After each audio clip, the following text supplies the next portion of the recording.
Karla, and welcome to Spirituality Matters. And let's settle in to find that sacred space between here where I am and there where you are. And let us be reminded that the holy transcends our physical bodies, and our time together is just as sacred and meaningful as if we were sitting beside one another.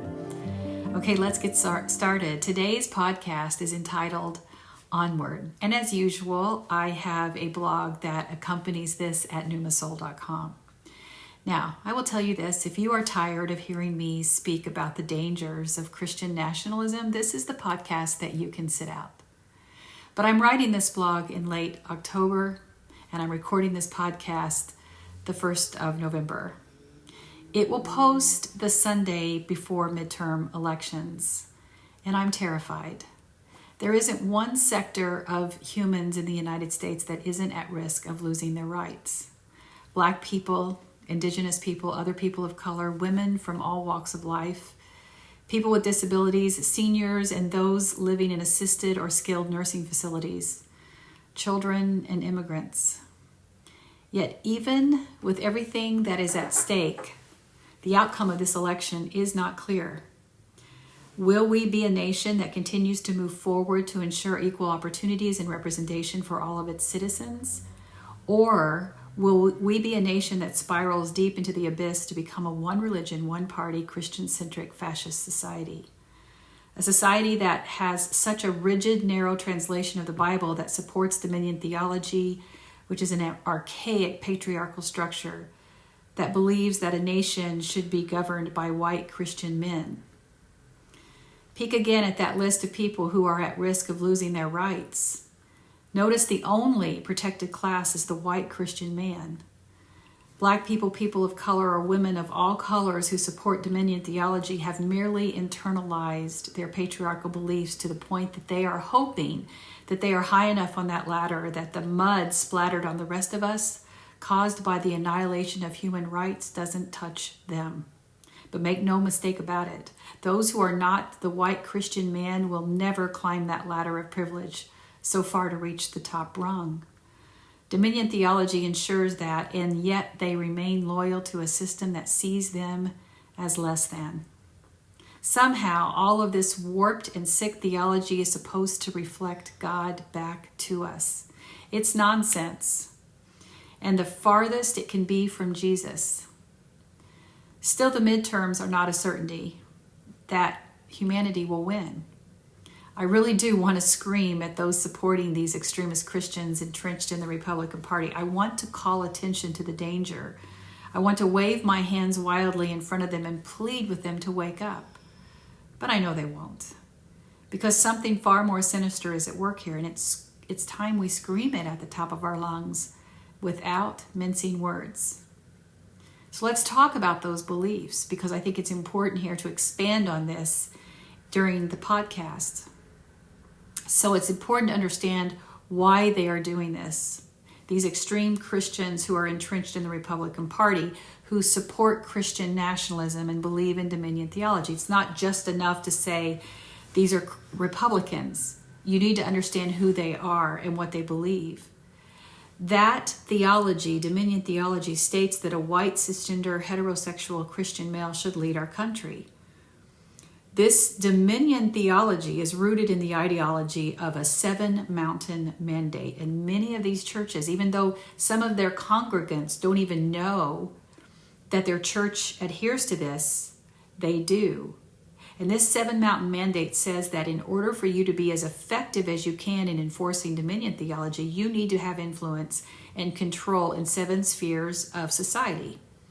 And those are education, religion, family, business, government, military, arts and entertainment, and media. So let's just take, for example, education, because I just talked about this on a video. Do you remember Betsy DeVos? She's a millionaire many times over. She was Trump's Secretary of Education, and she really was a horrible person. She really did say, quote, "The Department of Education should not exist," end quote. None of DeVos's 4 children attended public school. How can a person be the Secretary of Education and not have any children who experienced public education? Because that wasn't her priority. you must understand that what you're seeing happening in education, where you see good teachers, the best of teachers leaving, is intentional. They're being driven out. They're making it impossible for teachers to teach freely because they're being told what they can teach, and they're being punished if they go beyond that. You see that with Florida's Don't Say Gay bill. You see that with the banning of books, and you see that with the radicalization of school boards who are just making these wild assumptions about what's being taught in the classroom, including CRT, which they don't even have a clue what it means. People are against it and they can't even define it. But where these Christian nationalist Republicans are, this isn't just all new. This has been part of a 70-year plan to privatize education so that public funds, can be diverted to private schools, particularly Christian private schools. Now, there's an article in the Daily Beast that I will post in the show notes because this is very important. It talks about the origins of Christian nationalism. And I've talked about this article so many times, the one in Politico.com that talks about the origins of the religious right, because it is not about abortion. It is not. If you go through and even see prior to Roe v. Wade being passed in 1973, Christianity Today, which is an evangelical magazine, was ambivalent to it. You can go back to their 1968 article and their articles about abortion and see that. You can see that even the Southern Baptist Convention, the largest evangelical group in the nation, and now the one who's most outspoken, thanks to Jerry Falwell, who in this article you'll see is linked to Bob Jones University, the ones who got their hands slapped over their segregated model and basically lost their 501c3 over it. But you can see that even the Southern Baptist Convention said that a woman's decision to have an abortion was basically between her and her doctor, because if it was the life of the mother, the fetus was not viable, life was not viable, or the mother's well-being was at risk. So in other words, that's a very subjective, broad statement to make that basically gave the woman and her doctor the right to make those decisions. But abortion became a hot topic to deflect from what these extreme Christians that were already brewing back from the 50s and the 60s and the 70s. This was about segregation. After Brown versus Board of Education made segregation illegal, you started to see a mass exodus of white students, primarily in the South, leaving public education. This was a big part of what they did intentionally, because they wanted to take them out of the desegregated schools and put them in private Christian schools. For instance, in one county in Mississippi in 1969, there was the white student population in 1969 was 717 students. The following year, it went to 18 white students in the entire county. The next year, it went to 0. And you know where those students went? To private schools. Now, that's a bridge from the 60s up until June of this year, June of 22, when so the Supreme Court further blurred the lines between the separation of church and state even more by saying the state of Maine must not exclude state funds to fund tuition for private religious schools. What schools, kind of religion do you think is primarily going to be funded? Those are Christian schools. So watch what's going to happen. Now that decision has been made, you're going to start to see funding for Christian schools nationwide. This is why you must pay attention to what is happening locally, and why I say at the end of my videos where I talk about this to stay awake, use your voice, and vote. The other thing that people don't understand is that when there is absolutely no one in the Republican Party who is safe. Yes, I know Liz Cheney has done a good job. She deserves to be commended for standing up for democracy. She has been instrumental in her role on the January 6th committee and standing out against Trump and these extremist Christians. And she has paid the price politically. She's also endorsed several Democrat candidates over Republican candidates. Good for her, because that is indeed huge. But while she was in office, Liz Cheney voted with Trump 93% of the time. 93%. So Liz Cheney is through and through a Republican who would do just as much damage to undermine our human rights and protect the patriarchy, because the patriarchy has served her and her family very well. If you have not watched the movie Vice, which tells the story of Liz's father, Dick Cheney, you need to watch it, because it is something else.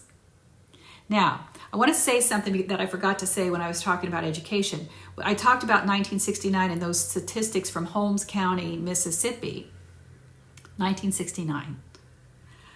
I know I'm a boomer.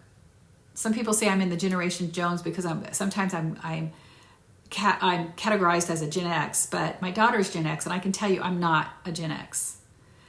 But I'm comfortable in my skin as a boomer. But I was alive. I was young. I was 8 years old, but I was alive. And the people who were fighting desegregation are alive and in power, because we have a lot of people in their 80s still voting, still funding extremist Christian thought and movements and beliefs and political power. And we also have them fighting this, that they're racist views, supporting racist views as part of their theology. So I think it's very important to understand, like, oh, don't think that was yesterday or that was a long time ago. These people are still here and alive and supporting these views. Okay, so you start to see the bridge up to where we are today. Now, I just have to talk about Mike Pence. Recently on a Fox News interview, he said, quote, this was about talking about religious freedom. And he said, well, the radical left believes that the freedom of religion means freedom from religion. Wouldn't it? I mean, I'm saying this now. Wouldn't freedom of religion mean freedom from religion? Doesn't it mean the same thing? But here's what he said, quote, but it's nothing the American founders ever thought of or generations of Americans fought to defend. He goes on to say, the source of our nation's greatness has always been our faith in God, our freedom, and our vast natural resources. And the good news is that after 4 years of Trump-Pence administration, I'm confident that we have a pro-religious freedom majority on the Supreme Court. Oh, you do. We have an illegitimate Supreme Court. There's no way that this is me again providing commentary. There's no way that that's a legitimate court. When you saw how Merrick Garland, how Mitch McConnell made up rules to block Merrick Garland, Obama's appointment, and then as Trevor Noah says, Amy Coney Barrett is still winded from running to her nomination and her appointment to the Supreme Court because he changed the rules again. It's corrupt and it's an illegitimate court. No matter how you put it, it's an illegitimate court and it needs to be redone. That's why this midterm, no matter what happens in the midterm, we rest and reset and then we continue on to defend our democracy and our rights. So going on back onto what Mike Pence said, quote, and I'm confident that come Election Day on November 8th, you're going to see that freedom majority around the country turn out and vote pro-freedom majorities in the House and in the Senate and the state houses across the country, end quote. So there's so many jumping in points on what he said here, but the first is that confusion of freedom of religion and freedom from religion. They mean the same thing. He's trying to twist things around to actually say that what is important here is that when we say freedom from religion, we're saying that only Christianity matters. We are free to exercise our beliefs over you, because we have freedom from religion and because our founders only were Christians, which is nonsense. That's not true in any way, shape, or form. But what he's doing here is signaling to his base that this is dominion theology, that the Christians should run the nation. He's also signaling to dominion over the earth by talking about the natural resources, because most of these, there's a lot of people inside the evangelical, radicalized, extremist Christian thought who don't give a damn about the planet, because God's going to come up, burn up everything anyway. So when Jesus returns, it doesn't matter. My body's going to be taken up to heaven, and I don't have to worry about any of this. This is all here for whatever I want to do to animals, however I want to use up the natural resources. He's signaling that. The salvation-focused Christian, he's signaling what he means by that. He also talks about the majority. They are not. They are not the majority. That's why you only got four years in the vice presidency, Pence, but nice try. So all of that, of course, it was on Fox News, and he was signaling to his extremist Christian base. But what he's also doing here is saying, we're going to continue to deceive and contort the truth. Just like we said that when we put those 3 nominees that Trump put on the Supreme Court, that they just said, well, abortion rights is decided law. They knew exactly what they were going to do. They are not afraid to lie and deceive to get their way. They think that's part of their sacred right as Christians, and somehow they justify that with their beliefs. They are going for a national ban next. They can look in the camera and lie about what they mean and put their hands up on Sunday and praise Jesus and not think a thing about it. Because in their mind, their salvation absolves them from any action that they do here on earth. And because we are considered not the saved, it doesn't matter. They can treat us however, and they have scripture to justify it. So my point here is, we want to talk about these MAGA Republicans. There are no safe Republicans. There are none. There's no Republican that you can vote for right now that isn't safe, because if they're not doing what Liz Cheney is doing, then they are not safe. And Liz Cheney is not running. She's backing Democrats. Now, believe me, I have voted Republican in my past, but I'm not a party line Democrat. I never have been. I have been annoyed with both parties. And I'm telling you, I have sometimes thrown away my vote just because I'm disgusted with them both. So that's why I say whatever happens at the midterms, our work is just starting, because the system is broken. The system is corrupt. Democrats are only capable of taking it so far to protect their patriarchal status. Yes, they dabble in human rights. And yes, they care. But only to the point that the system works for them. Because let's face it, we have a lot of millionaires in Congress who are Democrats. We need a more fair representation of true Americans that know what it means to look at the dinner table and not know if it's going to feed your entire family. Not one of those people understand that. Maybe Katie Porter, maybe Alexandria Ocasio-Cortez, maybe. But I'm just saying that they need to be more representative of what America looks like. Millionaires are only there to protect their interests. That's it. On both sides of the aisle. So yes, we need to clean this up. So moving on past Mike Pence, I just want to say this. It is clear that the extremism inside the Republican Party is not just MAGA Republicans. This is Christian nationalism, and it's infiltrated across the entire way. Do not forget that Mike Pence is the one who went to Hungary to speak at CPAC.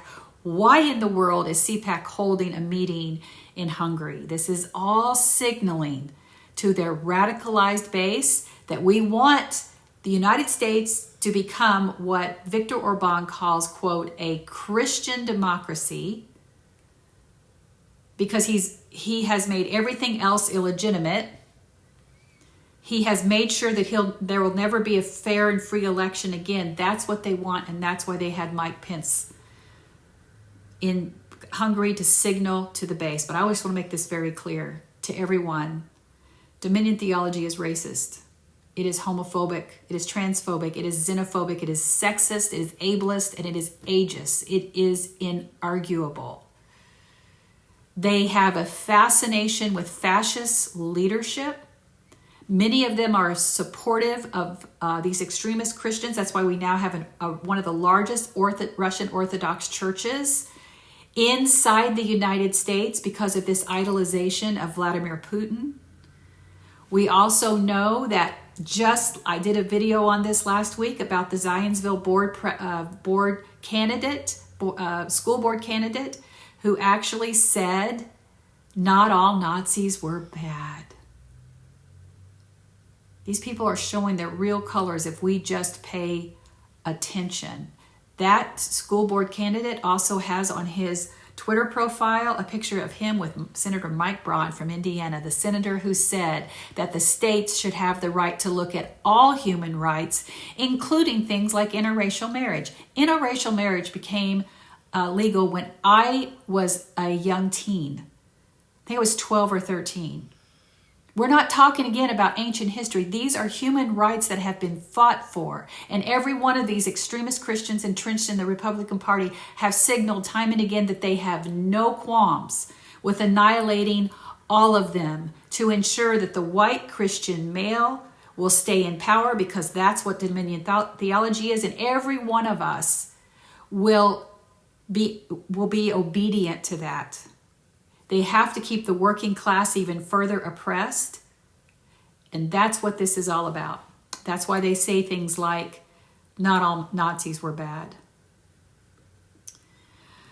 Okay, let's move on here, because I recognize that the midterms are not the end of everything. I do believe, I know that as much as I am passionate about this, and you can tell I am passionate, I do believe that good will prevail. I do believe that. I believe it always has. We're moving. I mean, we go through moments of tension and seasons of tension in our humanity, but we have been always moving to a more kinder and a generous and compassionate world. But the only reason we do it is because of those of us who have awakened to the fact that we have no right to gatekeep anyone else's humanity.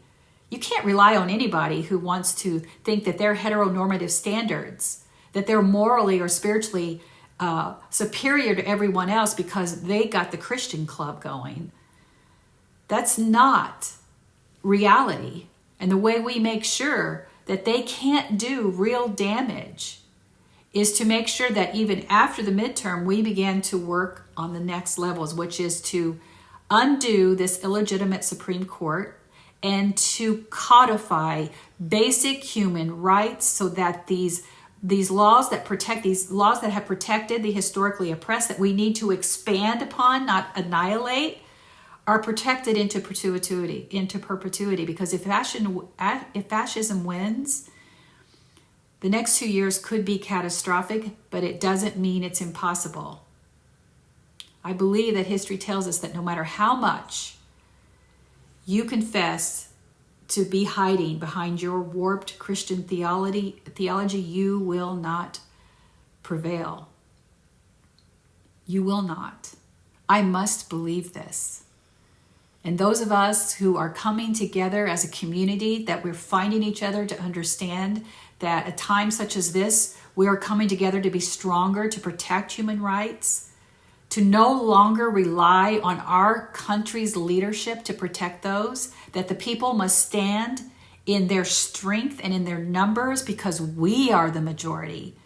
Mike Pence, you do not have the numbers to admit that. You don't even have a majority of people that are going to church. For the first time in America in 2020, church membership fell below 50%, and that's not COVID numbers. That Gallup poll is reflecting 2019 numbers, because it's also reflecting an 8-decade decline that started, and everybody knew the step down, that people were leaving church. So don't tell us you're a majority. You're not even close. But I will tell you this, Mike Pence, And I will tell you this, Donald Trump and Marsha Blackburn and every other homophobic, transphobic, sexist, misogynist, racist Republican, history will judge you on what you do from here forward. You will not prevail, and you will not ever be able to reconcile your message with the teachings of Jesus. They're irreconcilable. You are completely out in the open now. You have been exposed for what you are. Selfish and greed and power are what motivate you. And the rest of us will stand in unity to work for the good of the whole and elevate the human condition, because that is what we are here for. That's the sacredness of our existence. That is where the holy lives. And I'm honored to stand in that space with others who believe as I do. Onward. And blessed be. Okay, beloveds, I'm honored to be in this space with you, and I pray that you receive something. I know I did, because the teacher teaches what she needs to hear. And now, beloveds, go in peace and be at peace. Go in love, and may you be loved. Go and know that others are on this journey with you, and you are not alone. You are seen and deeply and unconditionally loved just the way you are. Blessings on your week, and I will see you soon.